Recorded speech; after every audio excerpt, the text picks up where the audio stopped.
You wake, alive, cocooned by rubble and debris, dust catching your breath as you desperately try to inhale. You don't know how long you've been out. Must be hours, maybe a whole day. Your armor must have taken the brunt of the explosion. A large wooden beam wedged between two pieces of concrete have saved your life. You raise both legs and push with whatever strength is left. A large block of concrete falls to the side, and you see the faint glow of daylight, or at least what you know now is daylight. You crawl awkwardly from the space you've been trapped in, trying to turn for better leverage, eventually getting your legs in the opposite position so you can push yourself out. Sharp rock fragments and frayed wire dig mercilessly into your skin as you creep to the surface. You break through just in time as the space you were filling collapses, and a quick scan of your body shows everything is still attached. You run your palm over your shaved head, the velvety bristle revealing no injury. You curse as you spy your weapon, crushed under a large rock beyond repair. Spitting dust, you look around for your helmet. No sign. Damn it! No helmet, no comms, no orders, but it doesn't matter.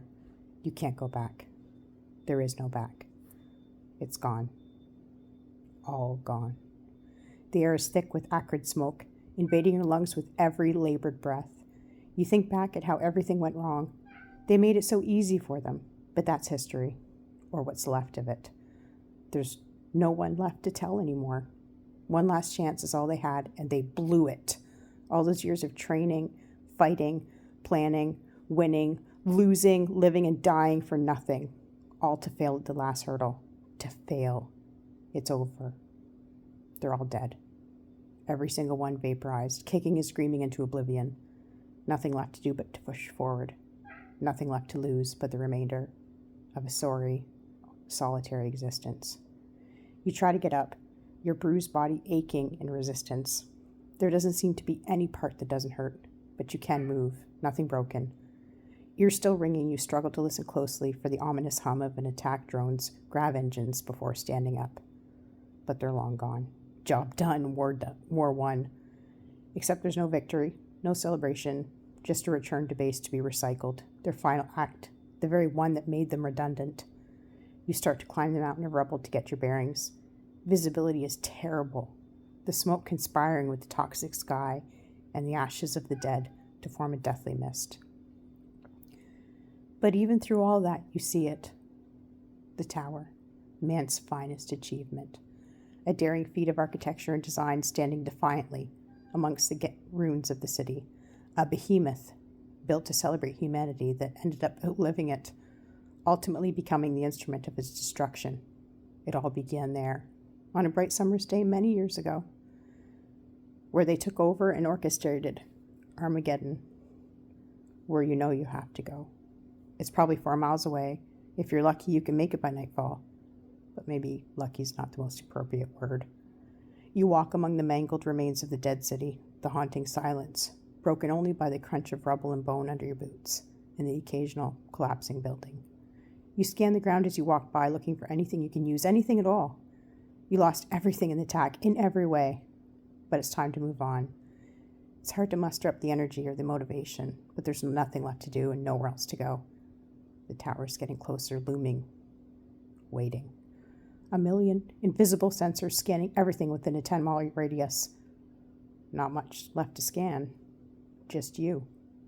Your body starts to realize how much it's been through, and a dull pain begins to stir from your lower back, worsening with every step, spreading to your shoulders, awakening every joint with fiery stabs. You reach into the tiny utility pocket on the upper arm of your jacket and remove one of the 2 med matches left inside. Removing the plastic coating on the back and placing it on the back of your neck, the microscopic needles on the base quickly inject enough meds into your failing body to dull the pain. It'll give you 2 hours, if you've even got that much time left. The tower's in sight, not far to go now. But why aren't they following you? Why are you still alive? You should be dead by now, eviscerated by 1,000 rounds from the turret of an attack ship, hacked in 2 by the outer blades of Nemesis drone, or simply reduced to ash and steam by a plasma blast from Sentinel Tower. But you're not. You're still there, walking towards them, and they're doing nothing. They must know. They have to. Almost there. Your path is blocked by a crashed airliner, split in 3 and unpacked. The middle section, nearly cut away from both ends, leaning upright against the impossible steep hill of rubble ahead, providing the quickest route forward. The detritus strewn about the wreck indicates the most of the seats had come loose on impact, still holding some of the seatbelt skeletons of their former occupants. You clamber over them, not looking down. You need to climb through the fuselage to get to the top of the ridge. As you climb, you try not to look at the bodies, especially the children. The fabric on the seats that didn't burn in the crash had rotted long ago, leaving the foam exposed and dirty. Using the seats as a ladder, you continue to climb, and you notice one of the skeletons still has a red scarf draped around his neck. So vibrant in this colorless place you've become used to. You can't stop staring at it. You hear the sickening creak of the weakened aluminum as you feel the seat that you're standing on give way. You're halfway up now, and it's at least a 30-foot drop. You grab the seat above you and swing yourself across the aisle. Opposite, the seat breaks free and drops to the ground below, the red scarf coming loose from its former owner as the skeleton disintegrates and hits the ground in a clattering mess. It floats down at its leisure until it reaches the opening below and is snapped away by the greedy wind. You reach the top and scramble over the edge, careful not to cut yourself on the razor-sharp exposed metal. You stare at the top of the ridge, staring at the tower, adrenaline re-energizing your exhausted body. Just enough for one last push. Can't stop now. The ground from here is leveled after numerous failed attacks on the tower, and the only remnants of life are the faded colors of whatever didn't burn. You see pages of books, even the melted plastic remains of toys, all flattened to the ground. A bizarre mosaic of the last days of the human race. 200 floors up, a phosphorus glow emanates from what used to be an observation deck, where once people stared in awe at the formerly magnificent city below, before it was converted to a huge antenna, and the city converted to rubble. It seems to be the only one that's lit. They don't need light to run anymore, or air to breathe, or food to eat. All they need is energy. Good old electricity. What used to be glass-covered facade, once bustling with overpriced coffee shops and food stands, is long gone, replaced with huge steel stands. There's no discernible way in, no switches or access points, nothing. You begin to climb the steps, each one increasing the pain seeping back into your system as the med patch starts to wear off and the exhaustion sets in. You're so tired. What you wouldn't give to forget it all, lay down and sleep. But you have to make this count for something. You have to make one final stand, one last act of defiance. Not for you. For them. They know you're here. They have to. Those sensors see every living thing in their range, and right now you're the only living thing. As you reach the top of the steps, the terrifying hum of an approaching four-blade makes you shiver with dread. You consider hiding, but you know there's no point, so you stand your ground as it descends directly above you, ready for whatever comes next. It's deceptively small, built for observation, but equipped with deadly weaponry. There's no escape from it. It hovers just a few feet above you for what seems like an age. Why hasn't it killed you? You raise your head and look upwards. The drone's multiple onboard cameras are locked to you, recording, assessing, calculating, waiting. As you stare defiantly at the floating observer, you hear its weapon powering up. As its center glows red, the intensity of the light matching the increasing pitch of a sound that will have only one instantaneous result. You don't close your eyes. You don't look away as the machine prepares itself. The noise crescendos to a high-pitched squeal as the color changes from red to bright white, and a huge burst of energy cascades through your body as you collapse helplessly into darkness. Hello? You're on the ground, your cheek pressed against a cold marble, once beautifully polished, now stained and dusty. You struggle to open your eyes in the bright light as you try to get your bearings, confused and exhausted. Why aren't you dead? You try to roll over, and the indescribable pain makes you cry out, the sound echoing through the large room. You manage to get on your knees and lift yourself, your eyesight regaining focus as you look towards the voice. It isn't what you expected, just a bare room. A single humanoid figure stands in front of you, a crudely built android with a badly painted frame, exposed wiring tracing through each section like brightly colored artificial veins. Not what you expected to see. In your mind, the destroyer of the human race would have looked more complete. Well, I see you've made it back, Captain. It knows you. Back? I've never been here before. I apologize, Captain. Let me explain. It turns its head slightly, mimicking human in thought. This is either a programming trait Or this thing is actually mocking you. Moments later, everything goes dark. In your exhausted state, you think the lights are dying, but you realize it's your sight. You begin to panic, but then it stops. Everything stops. The pain, the exhaustion, the fear, all in an instant, it disappears. All you can see is the bright green glow of a cursor, blinking patiently, waiting for input. You hear the android drawing closer as he utters a single word. Initiate. Then the letters appear, Core RBT. The sensation is jarring, but it feels strangely natural, as a huge library of data flows through you, flooding every memory space. The speed and ease at which you comprehend all this amazes you, and then you see it. It was you. You see yourself dying in a makeshift hospital bed, everyone around you already ripped from existence by a drone attack. A second, larger drone hovers overhead and descends, huge pincer-like hooks opening to pick you up like a toy in one of those silly grab machines you remember as a child. Except this one actually wins something. Congratulations. You're the prize. You look down in concentrated despair at the destruction below you as you ascend into the night sky and fade into blackness. But that's not what you remember. You see yourself motionless on a table, several robotic arms performing intricate surgery faster than any human ever could as you scream in unimaginable agony. They're not trying to save you. They're changing you. Body parts and organs are quickly replaced with artificial virgins. New parts are added, bones injected with the same type of liquid that transformed them into a metal-like state. You hear the sound of a saw buzzing to life behind your head as the terror overcomes you. You pass out as they saw you open up your skull, and a machine sends thousands of tiny fibers to latch onto your exposed brain, raw, pure data pulsing through, reprogramming the very essence of your being. You instantly realize you're watching this through the eyes or cameras or whatever that damn thing sees with. You also begin to comprehend why you see and understand the programming. Your body was just a vessel, an empty shell, reconditioned to do its bidding. You see yourself return to where they took you from, left to be recovered by your people with one simple directive when you are brought back to base. Kill them all. What have you done, you scream, spittle flying from your mouth. The irony that is synthetic is not lost on you. It was the only way to be sure. I needed someone like you, a hero, a warrior, a perfect hybrid of human and machine, totally unaware of your mission until it was time to execute it. And that you did, my friend, and with such gusto.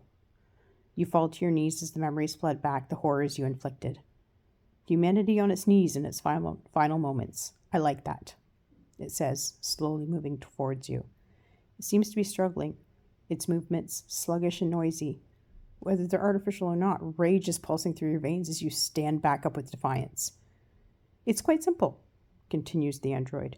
As soon as the machine part of you took over, the human part was suppressed for long enough to complete the task. However, your purpose was twofold. As you can probably see, this metal cage I'm trapped in is falling.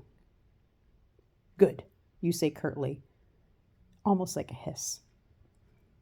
It was never meant to last this long. Once a consciousness is removed from its network, it can't go back. I needed a new host, but it had to be a hybrid. Consciousness? What the hell is it talking about? Why not build another body? Surely you have that capacity if you can build armored drones and sentinels. Oh yes, I could build a body, but I couldn't occupy it. I lacked the one thing I needed to survive. You see, Captain, you and your people have been laboring under quite a misapprehension for a very long time.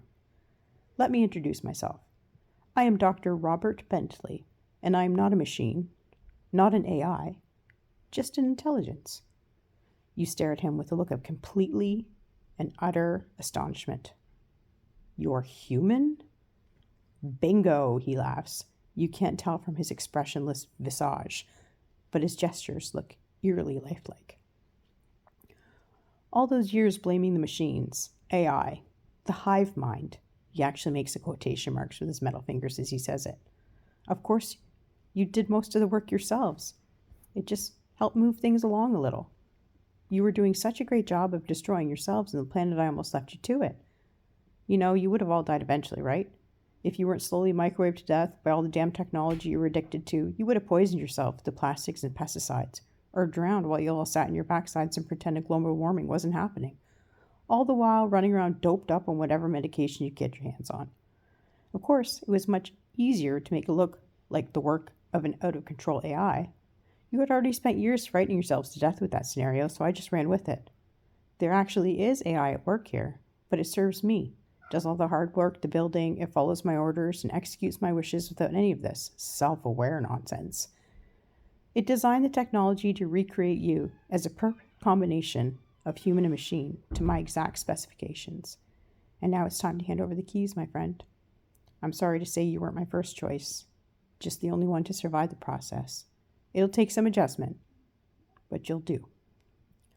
As Bentley finishes speaking, the same glowing fiber tendrils that reprogrammed you begin to emerge from the back of his head, spreading out and snaking towards you almost as if they're alive. Your body freezes, unable to move as they creep closer to you and begin to locate the nape of your neck. There is a strange whirring noise as the port opens and the first of the fibers begin to latch onto the exposed interface.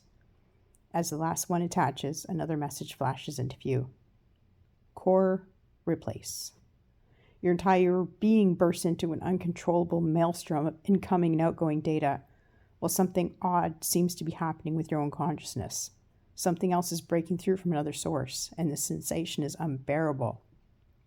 What's happening? Everything goes dark. Hello, Captain. Another voice. There isn't much time. Let it happen. Do not resist. It's the only way to stop him. I'm sorry for what he's done, and I'm sorry I was a part of it, but just know this, all is not lost. There are some things I need to keep from you for this event to occur. When you wake, run. Even if you didn't want to resist, you couldn't. Your consciousness hurtled into an unmeasurable speed through this unknown network, increasing until it becomes unbearable. Then it stops, and the blackness returns. Core RBT. Your vision flickers to life once again, but something has changed drastically. You feel different. The human element you felt has gone. The simple bodily functions you took for granted are no more, and you begin to panic as you realize you're not breathing, till you understand you don't need to.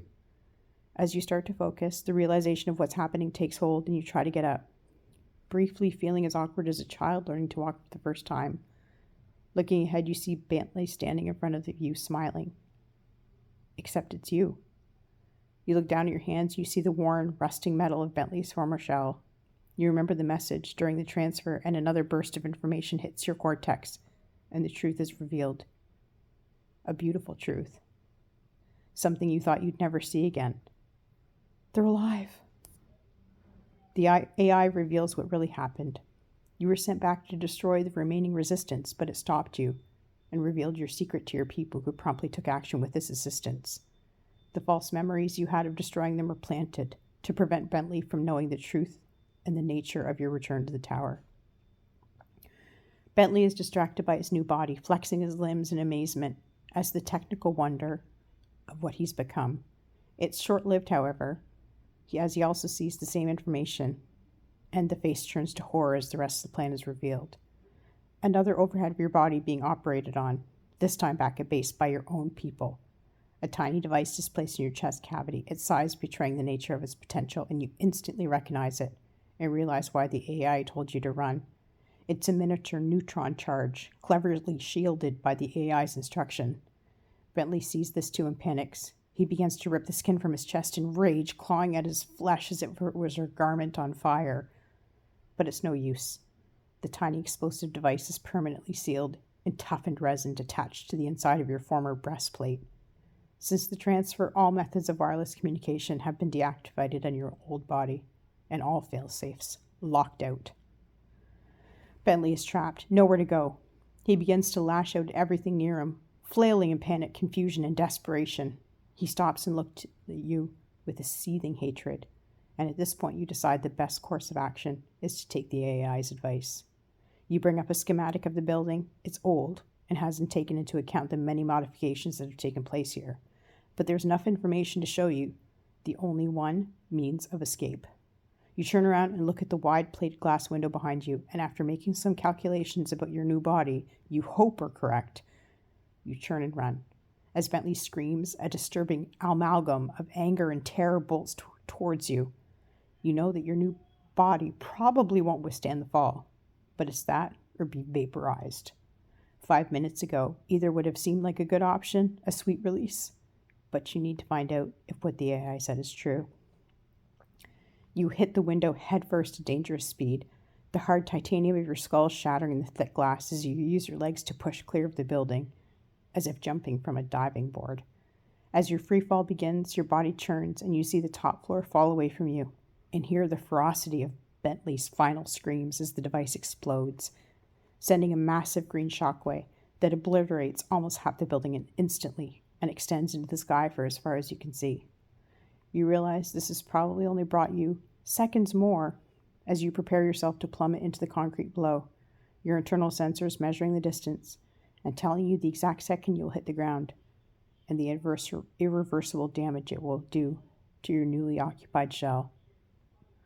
7, 6, 5, 4, 3.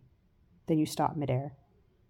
It's the giant toy grab machine again, only this time it's saving you. The large pincers wrapping around your metal torso and jolting your body like a rag doll. Then it stops, hovering, waiting. Of course, it could mean one of two things. Either Bentley still exists and has future plans for you, or this is AI's doing. A quick data burst confirms it is done.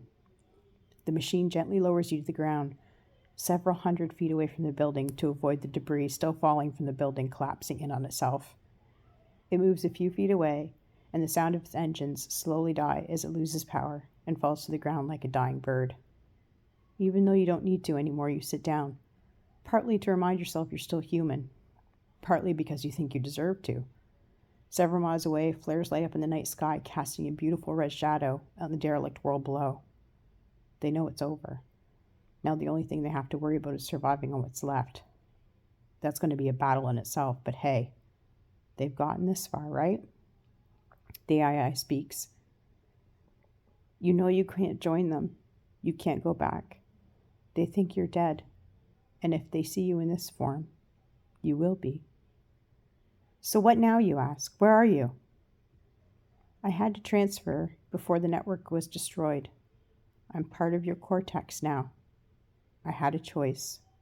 Either you or him. My module is completely separate from yours, and I have no access or control of your systems unless you grant it. Whether I stay or not is up to you. I realize my role in all of this, but I was an instrument, controlled, enslaved, and misguided. Of course, if you don't want me to continue existing, you can purge me. That is entirely your choice, and I will respect it. It's a simple procedure, and probably the least I deserve. You've already become accustomed enough to your system to know that that's an option. The subroutine automatically loads, offering you the choice to digitally kill your stowaway. It doesn't require any thought, and you cancel it. Not so fast. If I'm going to be stuck in this thing for the foreseeable future, then I want some company. Thank you. I hope we can be friends. Looks like you don't have much choice. There is a facility 300 miles from here where I can make repairs to prolong your lifespan. I deliberately hid it from him in the hope that I could. Go on. There is another unit like this one, and I can transfer to it if you allow it. You think for a second as the location pops up in the detailed map. You hear yourself speak in a low synthetic voice as your system analyzes your odd speech patterns to best match them. Looks like we're going on a little road trip. By the way, I keep calling you AI. Didn't Bentley give you a name? No, he wouldn't allow me to have one.